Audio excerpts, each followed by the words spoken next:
Welcome back to the mess that I call an office, because we're getting ready for turkey season. We got one more video of some real live hen turkey talking that I got to experience from last year. Before I saw this hen, I thought it was another hunter because she was talking so much. This hen and me ended up having a screaming match, and it was a really cool encounter. So let's watch this and listen and see how mad she got at me.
That's crazy to me that a real live hen on public land would be sitting there talking that much. I don't necessarily suggest that you try and sound exactly like her, because that was a little bit of overcalling. But what I do want this to do is that if you're just starting out, I don't want you to be scared to make a mistake, because real hens sound bad sometimes too.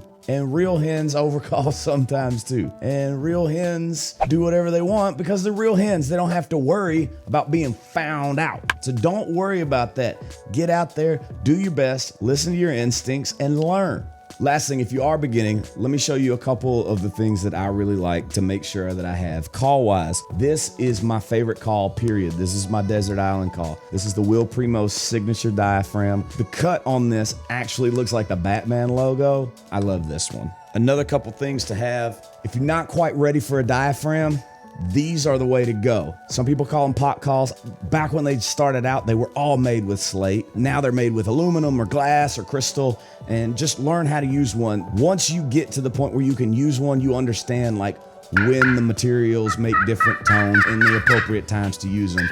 But if you're just starting out, don't worry about that. Just get one and work with it. These to me sound the most realistic of anything that's not a diaphragm. I hope you guys have got something out of this little mini series that we've done of actual hen turkey conversations, because that's what we're all out there trying to sound like. Stick with us, subscribe, like, and do all those things that every YouTube channel tells you to do. We're really close to 1,000 subscribers, and that's a huge milestone for a YouTube channel. And maybe share this video with somebody that you want to take turkey hunting, or somebody that's interested in turkey hunting and wants to know a little bit more and needs a little bit more of a push to get out there. Thank you guys for watching, and good luck out there this year.